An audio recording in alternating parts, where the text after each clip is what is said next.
Army Staff, Lieutenant General T.A. Lagbaja, for his remarks. The Chief of Army Staff, sir.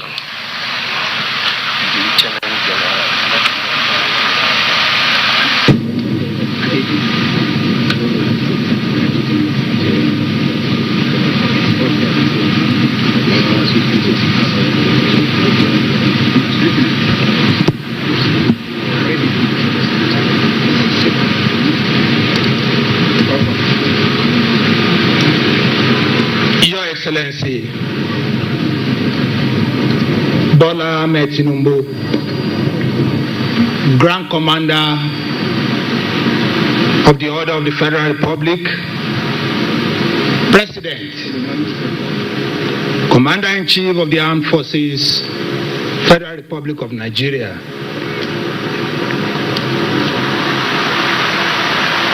the President of the Senate, distinguished Senator Godswill Akpabio, ably represented, the Speaker, House of Representatives, Right Honorable Tajuddin Abbas, other members of the National Assembly here present,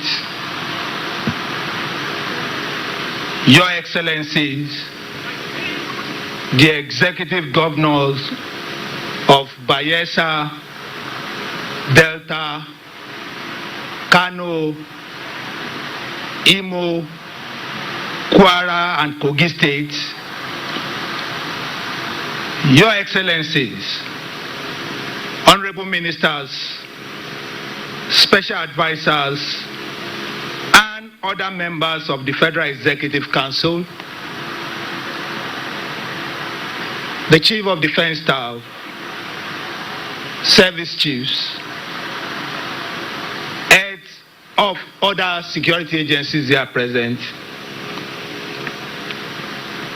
Your Royal Highnesses, traditional rulers there present, the President, Defense and Police Officers' Wives Association, and the President, Nigerian Army Officers' Wives Association, and members of the various military spousal associations they are present, distinguished senior officers, both serving and retired,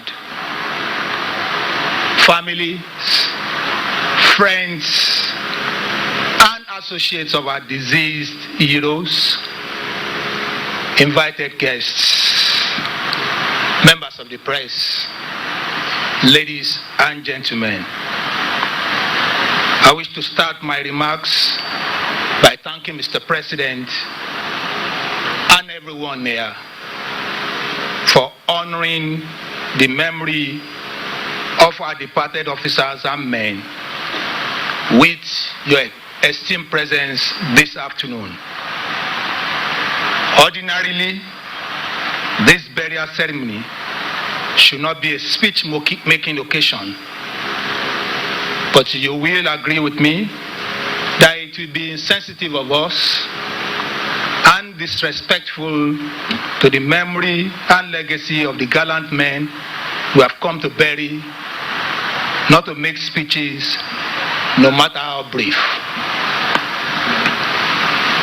As the Chief of Army Staff, I consider putting fine men and women in harm's way, sometimes knowing that they may not return to their families and loved ones, my toughest job.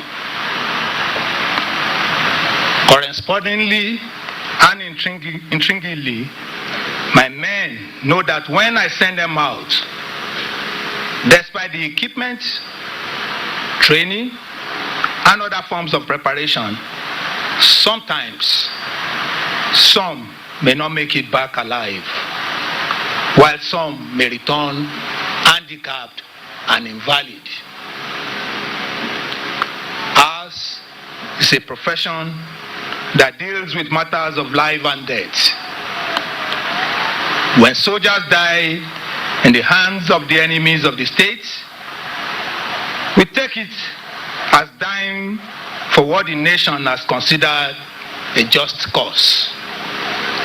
We celebrate them as gallant heroes.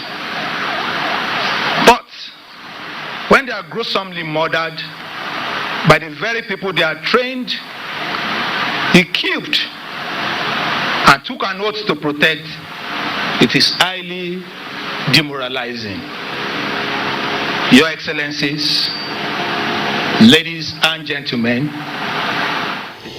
whom we have come to bury were murdered in a reprehensible manner on the 14th of March this year in Okwama community in Delta State, while they went on a legitimate peacemaking mission.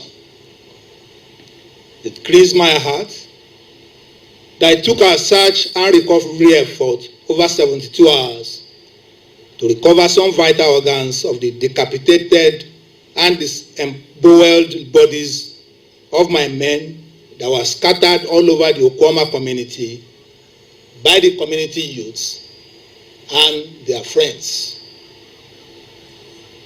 I consider it the most barbaric act any citizen or community can commit against the authority of the state. And I must place on record that a lot of restraints have been exercised so far in our search and recovery efforts for missing arms, ammunition, other equipment, and body parts. Your Excellency, distinguished guests, ladies and gentlemen, the Okwama killing has added to the care of the Nigerian Army and by extension, the Nigerian state, 10 widows, 3 of whom are 4, 5, and 8 months pregnant, 21 orphans, and many other dependents, which include parents. While commiserating with the families of these gallant soldiers, I assure them that the Nigerian Army and the good people of this country will not leave them in the cold. We shall do all within our power to provide succor to them and preserve the memories of their departed.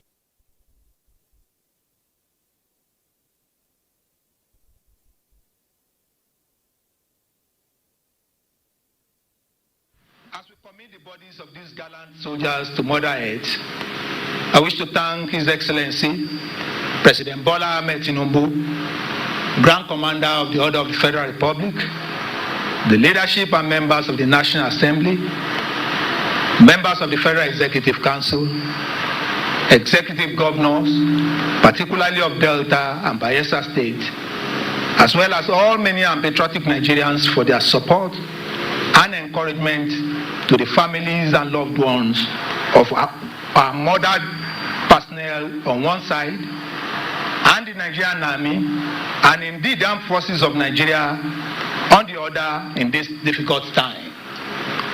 Your condolence messages have been most comforting and reassuring to the Nigerian Army. I assure Mr. President and all Nigerians that the Nigerian Army remains committed to its constitutional responsibilities and will not be deterred by setbacks such as witnessed in the Okwama community. As tasked by Mr. President and Commander-in-Chief of our Armed Forces, the Nigerian Army, with the assistance of its sister services and other security agencies, is committed to bringing the perpetrators of the Okwama murder to book and recover all service and personal belongings taken from the murdered troops. The Nigerian Army will continue to seek the cooperation of all well-meaning Nigerians, particularly in the affected areas, toward swift and successful conduct of our search and recovery operations. Once again, I thank you all for coming to identify with the Nigerian Army. God bless you all.